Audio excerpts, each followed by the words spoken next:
안녕하십니까. 시장공감텐 시작합니다. 또 새로운 한 주가 시작됩니다. 주말을 잘들 보내셨죠? 날씨가 그래도 12월인데 푸근한 날을 보내는데요. 시장은 이번 주도 중요한 이벤트들을 굵직한 걸 두 개를 앞두고 있지 않습니까? 미국의 소비자 물가지수 그리고 FOMC 결과인데요. 그러다 보니까 눈치 보기가 특별히 주 초반에 월요일, 화요일까지 있을 수밖에 없는 상황이고요. 미국의 이제 또 생산자 물가 지수가 주말에 부담스럽게 나오면서 좀 누르는 형국이죠. 물가가 어쨌든 우리가 생각한 것 기대치 이상 급격하게 떨어지긴 어렵다. 이런 걸 좀 염두에 둬야 될 것 같고요. 다만 기업별로는 순환매가 돌면서 그 가운데 미디어 콘텐츠라든지요, 5G 통신 장비 이런 쪽은 상당히 좀 탄력 있게 연속성을 가져서요. 종목은 반짝반짝합니다. 순환매 장세 대응해야 될 것 같고요. 순환매 키워드는 이제 뽑아보면 중국, 그다음에 이제 금리 인상, 금융주 같은 것도 상당히 강하거든요. 키워드를 좀 압축하면서 대응을 해야 될 것 같고요. 네, 지수 한번 확인하겠습니다. 코스피는 2,500이 멀어지고 2,400에서 2,300선에 이제 들어와 있어 눈에 좀 어쨌든 또 익습니다. 2,370선이고요. 조금 0.5% 정도 좀 밀려납니다. 초반의 흐름들하고 좀 비슷한 흐름들이고요. 역시나 이번 주 이제 주 초반이기 때문에요. 주간의 변동성을 어떻게 이용하면서 대응할 것인가가 전략적으로도 종목적으로도 대단히 중요한데요. 이야기 하나씩 풀어가도록 하겠습니다. 첫 코너 잠금 해제로 출발하겠습니다.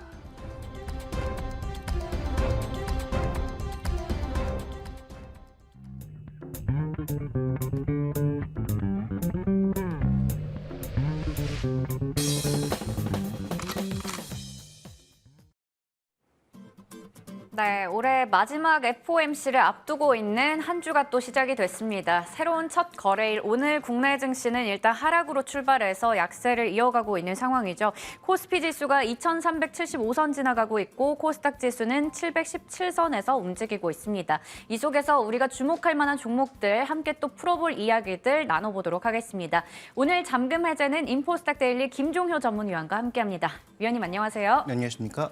네, 오늘 일단 앞서 오프닝에서 얘기를 해주셨지만 오늘 종목들은 반짝반짝거리는 종목들이 있거든요. 어떤 종목들이 있는지 좀 확인해 보겠습니다. 머니맵 통해서 시장을 보시면 전반적으로 우선은 파란불이 좀 짙긴 합니다. 삼성전자, SK하이닉스가 각각 1%대로 좀 빠지고 있고 그 와중에 삼성전기가 1%대 그래도 상승불을 켜고 있습니다.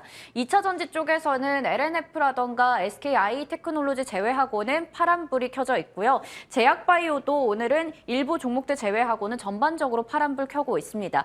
자동차 쪽에서는 현대차가 좀 쉬어가고 기아는 그래도 소폭의 상승불 켜고 있고 네이버, 카카오 각각 1% 넘게 빠지고 있습니다. 이런 가운데서 우리가 어떤 종목들 보면 좋을지 개장 특징 좀 먼저 체크해 볼 텐데요. 최근에 이 5G 관련주들이 지난주부터 지금 상승세를 연속적으로 보여주고 있습니다. 우선은 5G 관련해서 긍정적인 뉴스도 좀 전해지고 있어요. 실적 개선에 대한 기대감, 또 가입자가 계속해서 가파르게 늘어나고 있다라는 부분, 또 단독이긴 했지만 삼성전자가 인도 쪽에서 이제 1등과 2위 기업 이동통신사와 또 계약을 맺었다라는 소식도 전해졌습니다. 5G 관련주들의 흐름 계속해서 이어질 수 있을까요?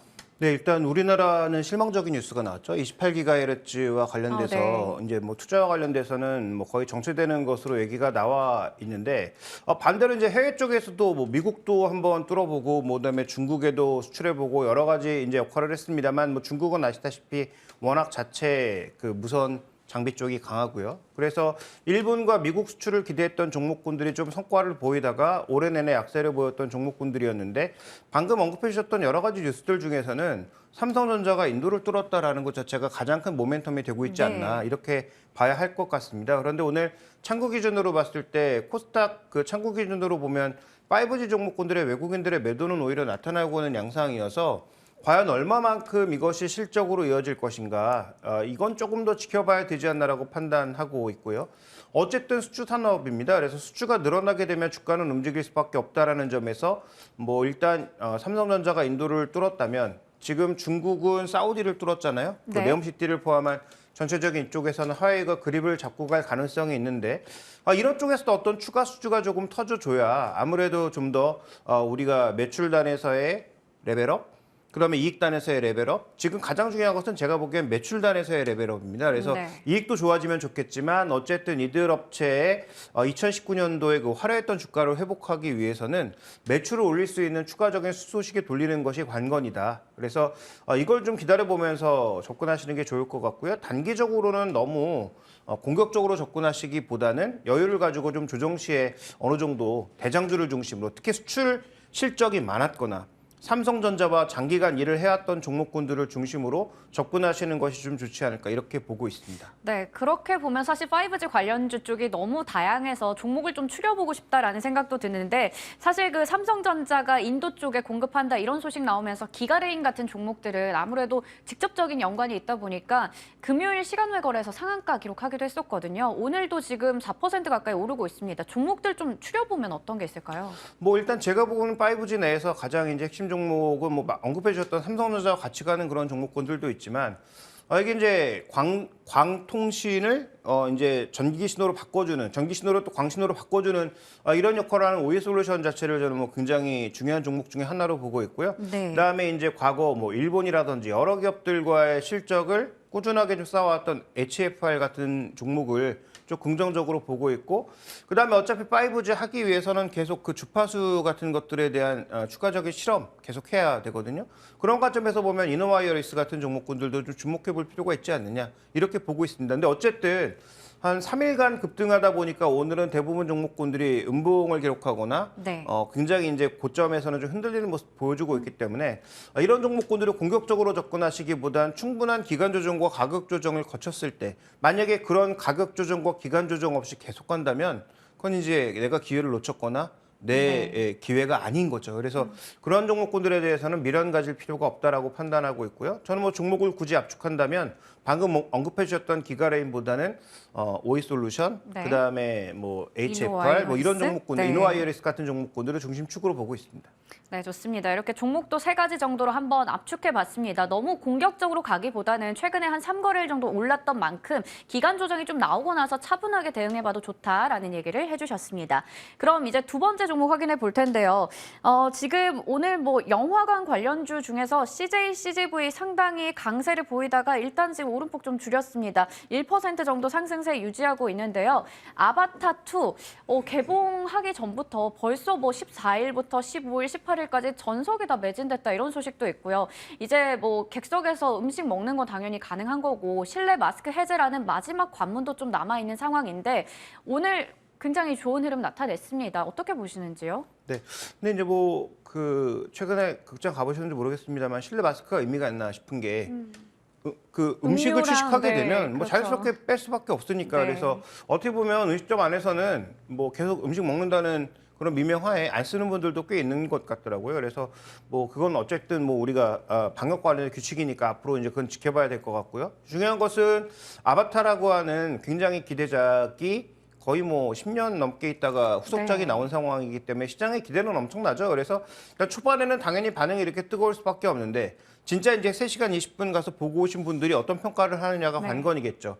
3시간 볼만하다. 아니 3시간도 부족하다라는 뭐 그런 평가가 나오면 아마 이제 상영관들이 횟수를 늘려서라도 그 수요를 채우려고 할 거고요. 그래서 뭐 그렇죠. 새벽부터 네. 뭐 심야까지 뭐 24시간을 돌릴 수도 있겠죠. 근데 그건 이제 우리가 좀 지켜봐야 되는 상황이 아닌가. 그래서 오늘 이제 CJ, CGV를 포함한 여러 극장 종목군들이 강세를 보여주고 있습니다만 저는 만약에 이제 미리 이제 확보하셔서 충분히 시세가 낮다면 이것도 마찬가지 좀 더 추이를 보고 가자.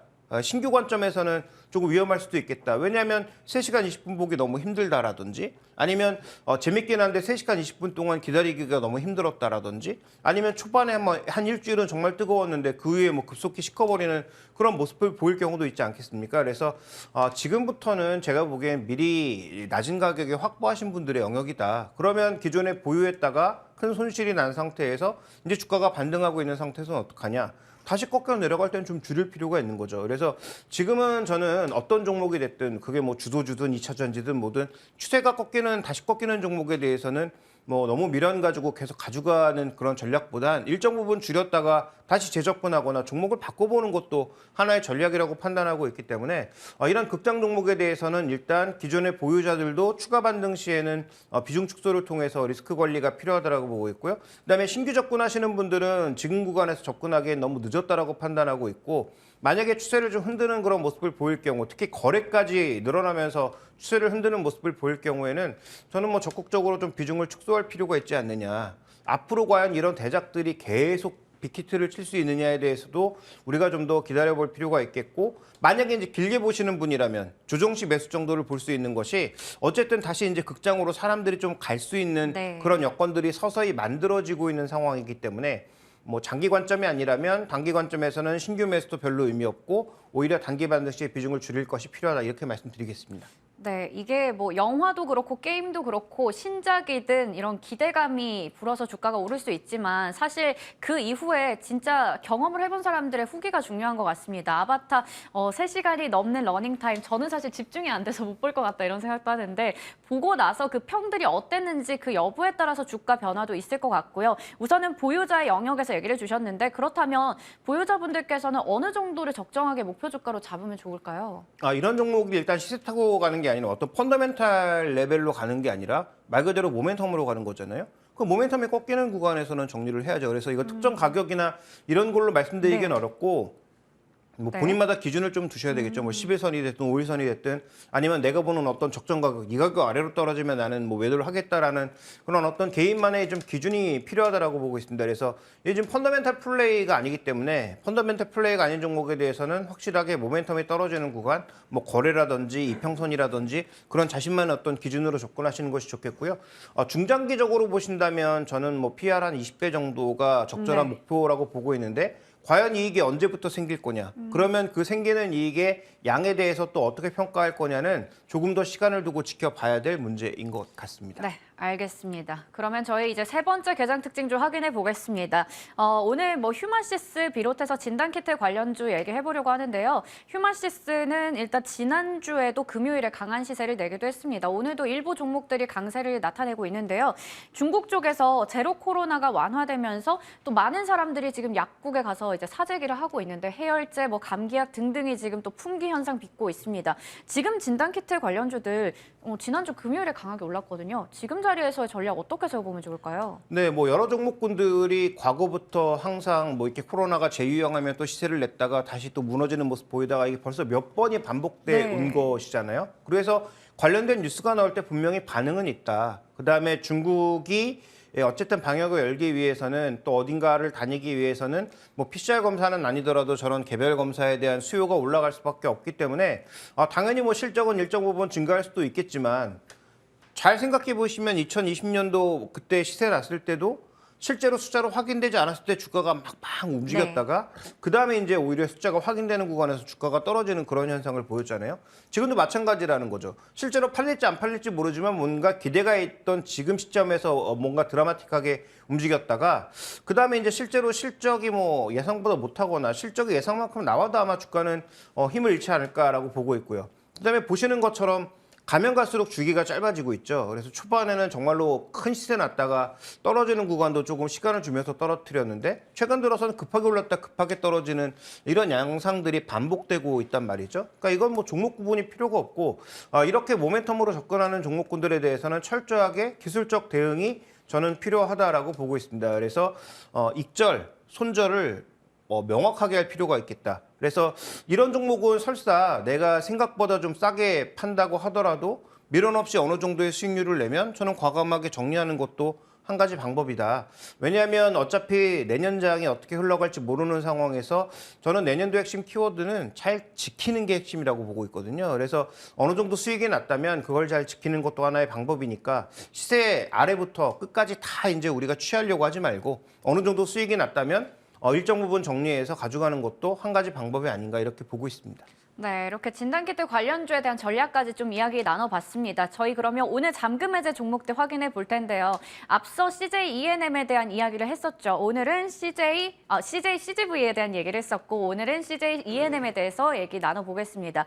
중국이 열리면 흑자 전환 될까라는 건데 첫 번째 투자 포인트 먼저 체크해 볼게요.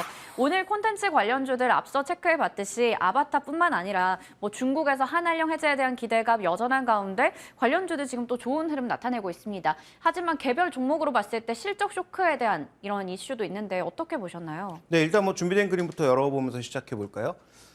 올해 지금 실적이 예상이 이렇거든요. 그래서 네. 작년도 이만큼이었는데 이렇게 떨어진다는 거죠, 매출이. 그래서 전체적으로 어디서 이렇게 부진하나 봤더니 미디어 쪽이 엄청나게 부진한 거고 커머스도 부진한 거예요. 네. 근데 커머스의 부진, 소위 이제 홈쇼핑의 부진은 어느 정도 고착화되었다라고 봐야 될 것 같고요. 그래서 내년도에도 크게 기대하기가 어렵고 그러면 이제 중요한 것은 미디어 부분이 과연 예상만큼 넓어질 것인가가 관건인데 이 미디어 쪽에서 실적이 안 좋아지는 것은 뭐 다음에 또 말씀드리겠습니다만 티빙과 관련된 여러 가지 이슈들 때문에 나타난 현상인 거죠. 그러면 여기서 우리가 이렇게 되기 위해서는 내년도 지금 이 증권사에서 예상하는 것처럼 DS투자증권에서 예상하는 것처럼 이만큼 다시 증가하기 위해서는 뭐가 필요하냐. 여러 가지 전제가 필요합니다. 그 전제들이 다 지켜졌을 때 이게 가능하다는 거죠. 티빙의 ARPU도 많이 늘고 그다음에 가입자들도 대폭 증가하고 그다음에 관련된 이 미디어 쪽의 실적이 되고 개선될 수 있는 여러 가지 여건들이 다 만족되어야 이만큼 증가한다라는 것이죠. 그래서 4분기까지도 실적이 별로 안 좋은데 주가가 갑자기 너무 올라오니까 오늘 외국계 창구 쪽에서는 집중적으로 매도하고 있잖아요. CJ E&M에 대해서. 그래서 이걸 뭐 여러 가지로 해석해 볼 수 있겠죠. 기존에 이제 물려있던 사람들 혹은 뭐 공매도했던 사람들이 뭐 차익 실현하는 거일 수도 있겠고 아니면 물려있던 사람들이 어느 정도 이제 빠져나오는 그런 뭐 모양일 수도 있을 텐데 어쨌든 중요한 것은 이 전제를 믿고 갈 수 있느냐가 관건이라는 거죠. 왜냐하면 이 종목의 밸류가 싸지 않기 때문에 내년도에 이 정도의 정확한 어떤 실적이 나오지 않으면 밸류에 대한 어떤 이 변동성이 엄청나게 커질 수 있다. 그래서 100억 이익 냈을 때와 200억 이익 냈을 때 시총에 따라서 우리가 내주는 밸류에이션의 가치는 엄청나게 크게 변할 수 있는 거 아니겠습니까? 그래서 제가 보는 핵심 포인트는 내년에 이렇게 만들어줘야 되는데 과연 할 수 있느냐. 견조하게 버티고 있는 음악이나 이런 부분은 별로 걱정할 필요가 없는 거죠. 문제는 아까 말씀드렸던 이 부분. 그다음에 아까 CGV와 연결돼서 영화 부분이 개선된다면 내년부터 이 정도의 실적이 잡힌다라는 것인데 이건 뭐 이제 긍정적인 요인이라고 치자고요. 그래서 영화 부분과 음악 부분은 그나마 안정적인데 네. 미디어를 이만큼 끌어올릴 수 있냐에 대해서는 지금부터 좀 심도 깊게 논의를 해봐야 될 것 같습니다. 네, 그렇다면 지금 실적에 대한 이런 부진이 있는데 그나마 좀 구원할 수 있는 구원 투수는 어떤 게 될까 궁금합니다. 오늘도 6%대 강세, 지난주 금요일에 16%대 급등을 이끈 건 사실 중국 쪽의 모멘텀이었는데 이 부분만으로 좀 어느 정도 실적에 대한 우려를 잠재울 수 있을까요? 네, 그동안 얘기 나왔던 한한령과 관련된 여러 가지 콘텐츠들은 조금 시기가 너무 지났거나 이런 네. 것들이었는데 뭐 이제 오늘 얘기가 나오고 있는 거 25, 21 맞아요. 얘기가 나왔단 말이죠. 네. 그래서 스튜디오 드래곤이라든지 이런 종목군들의 강세를 충분히 설명할 수 있는 요인인데 자, 그렇게 이제 잘 만든 드라마를 계속 공급할 수 있는 것 분명히 긍정적입니다. 그런데 아까 말씀드렸던 것처럼 미디어의 실적이 본격적으로 좋아지기 위해서는 티빙과 관련된 전반적인 이익이 좋아져야 된단 말이죠. 그래서 중국에다가 지금 드라마 팔면서 더 좋아지는 것은 그런 식으로 접근할 거면 차라리 스튜디오 드래곤이 더 좋은 것이고 CJ&M은 현재 지금 이 미디어 플랫폼이라고 하는 티빙의 가입자 수를 얼마만큼 증가시킬 수 있는가, 시즌과 합병되었을 때 의미 있는 어떤 시너지를 낼 수 있는가, 또 자체의 그 컨텐츠만으로 사람들을 계속 끌어들일 수 있는가에 대한 판단이 중요하단 말입니다. 그래서 지금 저는 만약에 굳이 종목에 관심을 가지고 산다면 결론적으로 말씀드렸을 때 CJ&M보단 스튜디오 드래곤이 좋은 게 아닌가라고 말씀을 드리고 싶은 거고요. 최근에 나타났던 반등에 적극적으로 우리가 부응해서 같이 갈 필요가 저는 별로 없지 않나 이렇게 좀 접근을 하고 있습니다. 특히 티빙이 과연 어떻게 될지, 특히 가입자에 대한 전반적인 확대가 과연 시장에 이렇게 예상하는 것처럼 내년도 뭐 분기마다 50만씩 증가할 수 있는지에 대해서는 저는 조금 부정적이다. 그래서 우리가 TVN의 그 컨텐츠를 티빙에서만 볼 수 있는 게 아니라 다양한 곳에서 볼 수 있고 히트하면 또 여러 군데서 그걸 가져가기 때문에 네. 그런 관점에서 티빙의 과연 수요가 얼마만큼 증가할 수 있을지에 대해서는 좀 더 우리가 보수적인 접근을 하는 것이 유효하지 않을까 이렇게 보고 있습니다. 네, 앞서 또 CJ ENM보다는 스튜디오 드래곤 쪽이 훨씬 더 괜찮다라는 말씀도 해주셨습니다. 그러면 지금 뭐 기대감도 있는 상황에서 오늘도 사실 오르고 있긴 한데 주가 자리 어떻게 보시는지 목표 주가는 어떻게 세우면 좋을까요? 네, 일단 뭐 밸류에이션 차트를 한번 볼까요? 자, 밸류에이션 차트를 보면 현재 저 PER 측면에서는 뭐 크게 언급할 만한 내용이 없고요. PB 측면에서는 거의 역대 최저 찍고 올라오는 거거든요. 그래서 일정 부분 뭐 추가적인 반등이 가능하겠죠. 지금 뭐 소위 성장주라고 하는 게 0.5배까지 내려갔다가 조금씩 올라오고 있는 것이니까 저는 뭐 추가적인 반등은 가능할 거라고 봅니다. 그런데 이제 최근 뭐 증권사들 의견도 뭐 9만 원, 10만 원, 11만 원 굉장히 막 의견이 엇갈리고 있는 양상인데 전체적인 트렌드는 실적 하향, 목표가 하향이 일단 트렌드인 거죠. 그러면 우리가 한 그 정도의 눈높이를 맞춰서 접근하는 게 저는 현실적이지 않나. 그래서 뭐 최근에 주가가 잘 반등을 하고 있습니다만 반등의 최대 맥스는 뭐 제가 보기엔 뭐 10만 원에서 9만 원 선을 넘기는 쉽지 않다라고 판단하고 있기 때문에 만약에 그 정도의 가격이 온다면 저는 스튜디오 드래곤으로 갈아타거나 물론 그것도 이제 그때 스튜디오 드래곤의 상태를 봐야 되겠지만 네. 어쨌든 종목을 갈아타거나 아니면 그 정도에서는 차익 실현하는 게 맞지 않을까 이렇게 좀 보고 있습니다. 네, 단기적으로 목표 주가는 10만 원 선 제시해 주셨고요. 스튜디오 드래곤으로의 종목 교체까지 언급해 주셨습니다. 이렇게 첫 번째 잠금 해제 종목 풀어봤습니다. 두 번째 종목은 바로 NC소프트 체크해 보겠습니다. 넷마블과 크래프톤에서 찾은 답은이라고 하셨는데 일단은 크래프톤 저번 시간에 저희가 또 얘기를 나눠봤던 종목이기도 하고요. 첫 번째 포인트 짚어보겠습니다. 대장주의 기환, 대장주가 돌아왔나라는 생각이 드는데 그때 크래프톤 얘기하시면서 이 칼리스토 프로토콜 이 게임의 우리 평가를 보고 나서 얘기해보자 하셨는데 생각보다 이 평이 그렇게 좋진 않았거든요. 네, 실제로 이제 그 게임 박람회에서는 엄청나게 네. 효과가 좋았지만 실제로 그 게임을 열었을 때 소위 매니아층을 말고는 그렇게 효과가 좋지 않았기 때문에 일단 뭐 결과도 좋지 않았던 것이죠. 근데 이제 이 종목의 핵심 포인트는 뭐냐면 이 종목도 지금 마찬가지라는 거죠. 제가 이 종목을 10월 24일인가요? 그때 말씀드렸을 때 한 5, 6만 원 할 때 말씀드렸던 핵심 포인트는 네. 역대 최저 밸류까지 떨어졌는데 이 종목이 현금이 없냐, 돈을 못 버냐. 그렇지 않기 때문에 일정 부분의 반등은 가능하다라고 했고 반등은 어느 정도 하고 나서 제가 생각한 것보단 훨씬 더 많이 주가가 올라왔습니다. 근데 그 기저에 뭐가 있냐면 내년부터 발생할 TL과 신규 프로젝트의 이익을 땡겨서 지금 반영하고 있는 거죠. 그러면 내년도에 과연 이만큼 나올 거냐? 그걸 누가 장담하겠습니까? 그래서 아까 말씀드렸던 대로 두 가지 게임사의 결과물을 보니까 여기서 이제 우리가 뭔가 힌트를 좀 얻어봐야 되겠다라고 판단하고 있는 것이고 NC소프트 핵심 포인트는 결국 말씀드렸던 것처럼 TL과 신규 프로젝트가 이 정도의 매출을 올려주지 못하면 지금 가는 주가 수준은 어떻게 보면 조금 위험한 수준일 수도 있겠다. 왜냐하면 기존에 이제 돈을 벌어주는 리니지 W를 포함해서 리니지 M이라든지 리니지 2M이라든지 전반적으로 이런 것들의 탄력이 줄어들고 있는 상황이거든요. 그래서 만약에 이게 탄력이 줄어든다면 주가가 올라가면 올라갈수록 위험한 거죠. 그런데 지금은 제가 예상한 가격보다 훨씬 많이 올라와 있는 상황이라서 저는 만약에 TL이 안 터지면 지금은 위험한 가격이다. 이렇게 좀 보고 있는 것입니다. 네, 지금 10월 이후로 좀 주가가 많이 올라온 상황인데 앞서 우리 체크해봤던 크래프톤이라던가 넷마블 상황을 본다면 사실 약간 걱정되는 부분도 있거든요. 다른 게임사들의 한번 주가를 좀 보면서 한번 비교를 해볼까요? 네, 실제로 이제 게임이 나왔을 때와 앞에 그 기대감을 한번 반영해 보실 필요가 있을 것 같은데요. 먼저 크래프톤부터 볼까요?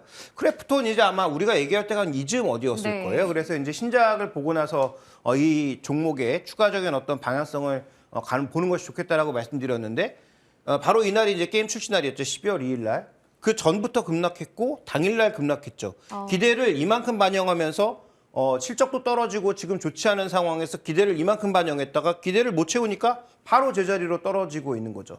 그러니까 저는 NC소프트도 TL의 기대감을 키우면 키울수록 이럴 가능성이 높다. 4분기 실적은 안 좋을 거니까 뭐 당연히 일정 부분 기간 조정이나 가격 조정을 받은 이후에 내년 2분기에 나온다고 했는데 2분기로 가면 갈수록 뭐 베타 테스터 그다음에 뭐 실제로 이런 여러 가지를 하고 나서 그런 반응들을 실시간으로 반영할 가능성이 높아지고 있다는 거죠. 그러니까 크래프톤을 봤을 때는 이랬고요. 다음 이제 넷마블 볼까요? 자, 넷마블도 신규 게임 냈는데 전혀 기대가 없었던 넷마블은 주가가 반영하지 않다가 오히려 신작 나왔을 때 잠깐 들어올렸다가 또 조정받는 네. 그런 모습을 나타낸 거거든요.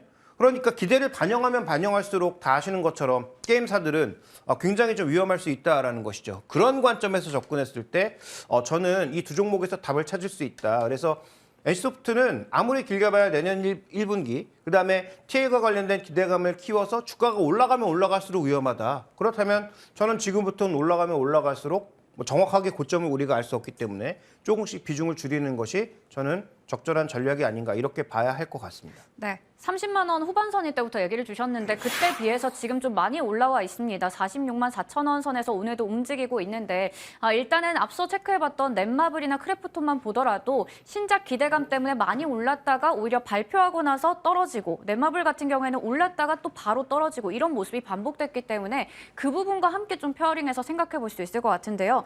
올라갈수록 우리 비중 줄여보자 얘기 주셨어요. 지금 적정 가격 어떻게 보시나요?